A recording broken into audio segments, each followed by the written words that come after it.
You're with BBC News. Just a reminder, in the past few moments, Donald Trump, President of the United States, has posted on his Truth Social platform these words, saying, "I am pleased to report that the United States of America and the country of Iran have had, over the past 2 days, very good and productive conversations regarding a complete and total resolution of our hostilities in the Middle East." He said, based on the tenor of tone of these in-depth, detailed and constructive conversations, which will continue throughout the week, I have instructed the Department of War to postpone any and all military strikes against Iranian power plants and energy infrastructure for a 5-day period, subject to the success of the ongoing meetings and discussions. So it's not clear whether or not that comes into effect immediately, and it comes obviously as the deadline, Donald Trump's 48-hour deadline, which he issued on Saturday night to reopen the Strait of Hormuz. His threat to Iran was that if they don't do that, then the US would obliterate Iranian power plants, starting with the biggest one first, and that deadline looming due to end UK time this evening, later on this evening, because he issued that on Saturday evening, a 48-hour deadline. So it does seem from these words as though now that is on hold, as he said that they have held constructive conversations around a complete and total resolution of our hostilities in the Middle East. He called them very good and productive, and has now said that he has called on the Department of War to postpone any and all military strikes against Iranian power plants and energy infrastructure. Well, Iran has said that it is committed to reciprocal retaliation. This is prior to these comments, after vowing to launch an immediate and devastating response to any attack on its power plants and energy infrastructure. Well, Gonche Habib Azad is from the BBC's Persian service. We were going to talk to you about those Iranian comments, but just had these comments in from Donald Trump in the past few moments. So no doubt we can expect something from Iran very soon, but not yet. Not yet. We haven't heard anything yet. But one thing that is really interesting is that I heard the news from someone inside the country who's connected to satellite internet Starlink, and he just sent me the news and he reacted to it as well. This is his reaction. He's a young man in his 20s in Iran, and amid the internet outage, he has managed to connect. He said that my view is that the bottom line is that it's going to cost the Iranian people a lot.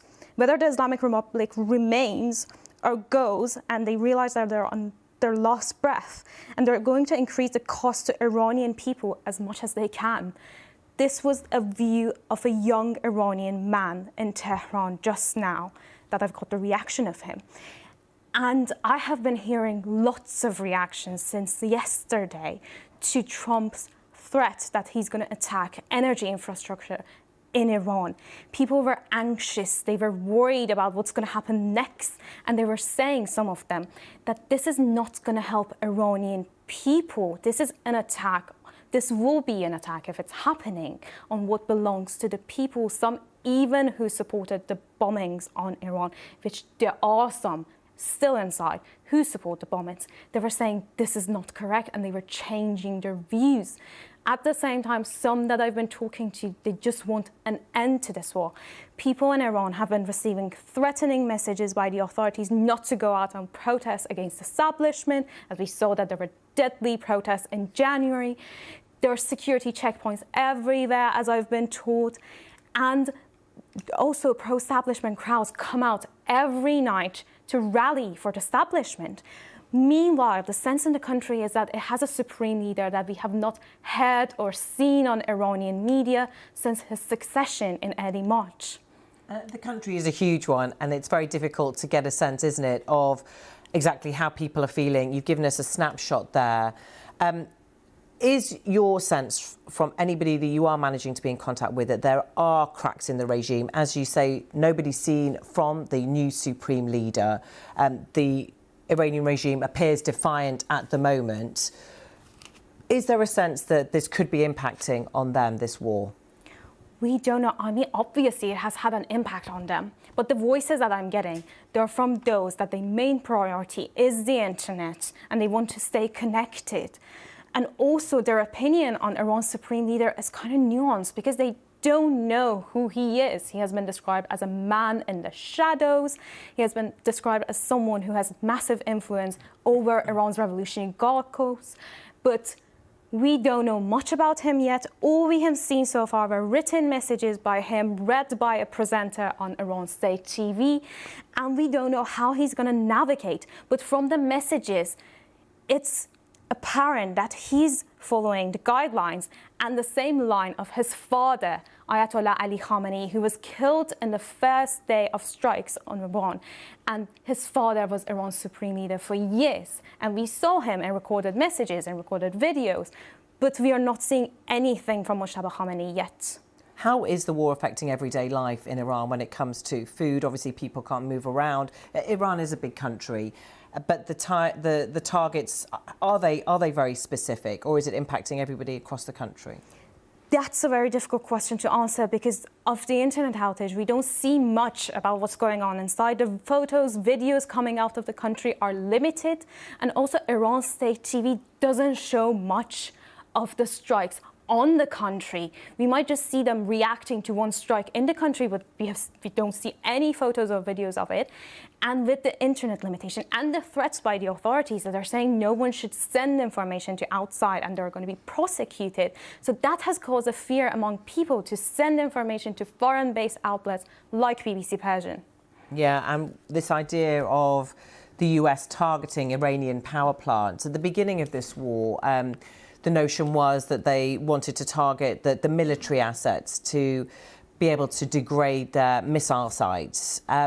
And the idea was that they wanted to keep the infrastructure in place if the regime did fall so that there would still be a working economy. So this threat to destroy the infrastructure would have affected ordinary people.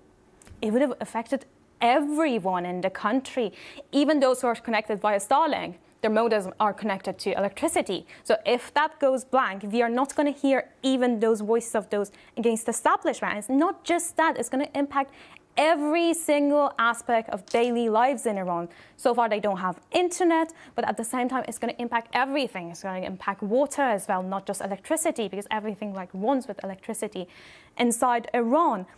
And that has been the sentiment. Also about the strikes. What we are seeing the most are strikes on Tehran. We don't see much from other provinces, what's happening there, and because of the limit on the internet. So the glimpses that we are getting from Iran are very, very, very limited, as I've been just repeating this. Yeah, it's very difficult, isn't it, to draw up a wider picture of what's actually happening. But in terms of the scale of the military assets that the government has, they have resources that are huge, even in terms of numbers. When you look at the IRGC, the besieged militia, the police and the army. That as well. And they have said for every person that has been killed, they have got a replacement. And for that replacement, they have got another replacement.